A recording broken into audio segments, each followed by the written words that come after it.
cloud of dust.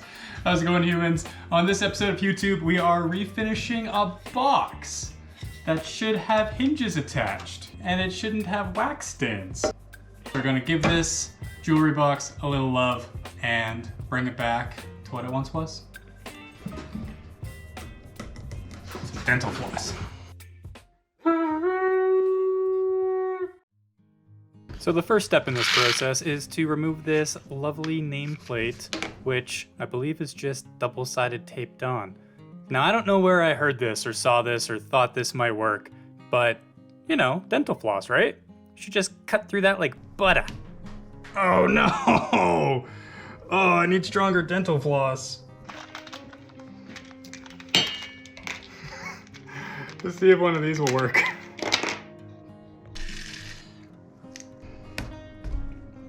Broken. Screen. Felt like it was getting somewhere. Oral B.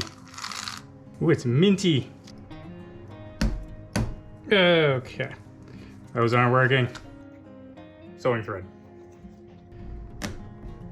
Man. Leather thread. Oh, there we go. This is, oh, it's working though. It's working. Let's try, this is braided for hand stitching.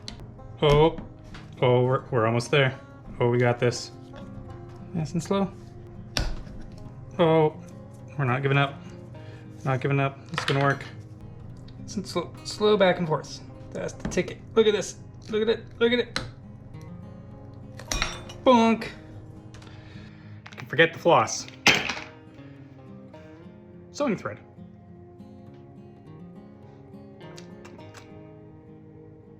Waxy. Oh, we're still going. All right. Nameplate off. Double-sided tape. Good double-sided tape.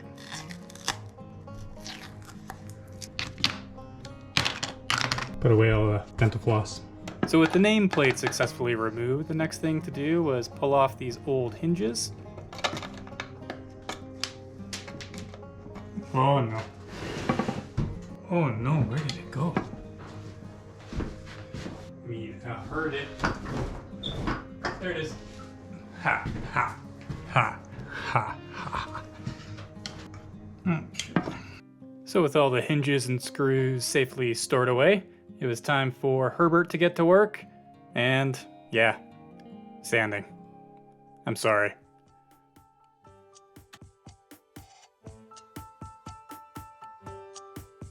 So with 10 minutes of sanding done in 4 seconds, the next thing to do was sand the outside of the box. Now the finish on this is really good actually, like the inside of the box is in perfect condition, so I'm only going to worry about refinishing the outside. Now the tricky thing with that is these beveled, angled, this fancy corner feature. So I was able to use these foam pads from SurfPrep, and you know, they just give a little more cushion for the pushing. So they contour to those grooves and make it a whole lot easier to sand some oddly shaped objects. But that still doesn't mean you're gonna get out of hand sanding. So I did a little bit of that too. So with the sanding taken care of for the most part, I needed to take care of this waxy area on the side of the box.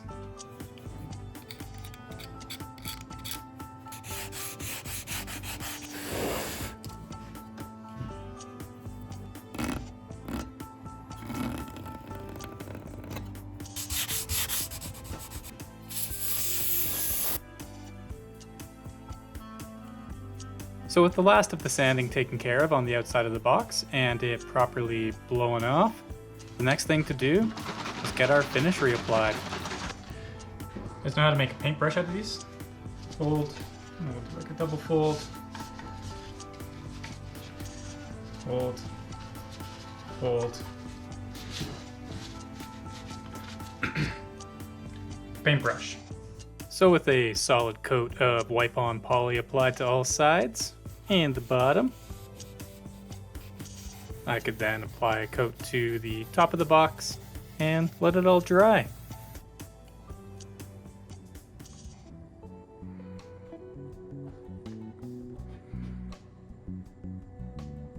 Now with 3 coats of finish applied and dried, the next thing to do is put on a new hinge.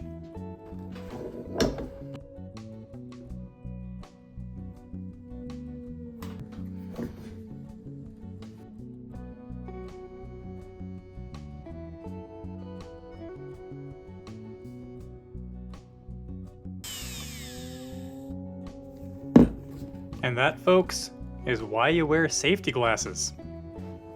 So with the hinge cut down, the next thing I needed to do was clean up those edges.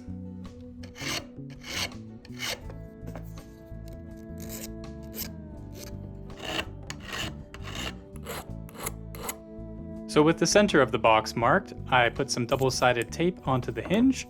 This will just help with the alignment of both sides. Now after a quick test, the next thing to do is mark and drill out the holes.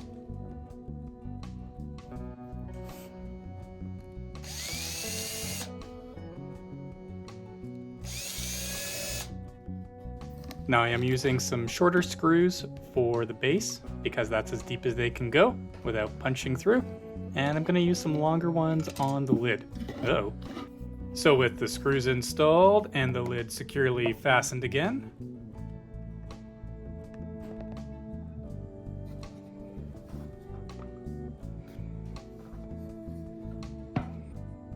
next I use some Goof Off to clean up the glue residue from the double-sided tape. With that done, I wiped the whole thing down with rubbing alcohol, and then I laid out where the nameplate was going to go back on the lid. I then applied a new piece of double-sided tape and stuck that nameplate down.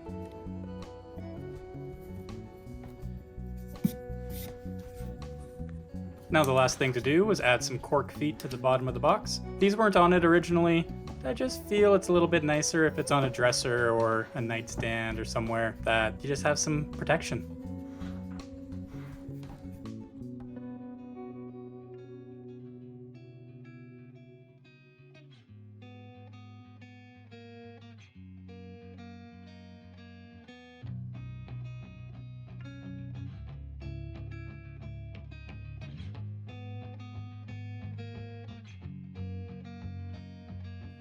So thanks for sticking around and checking out this video, and a huge thank you to my amazing client who trusted me enough to restore her jewelry box that her father made her over 20 years ago. Now, if you're ever restoring something for someone, always make sure, give back all the old pieces. They might throw them in the garbage, but that's their decision. So I hope you all have a wonderful day. See you next time.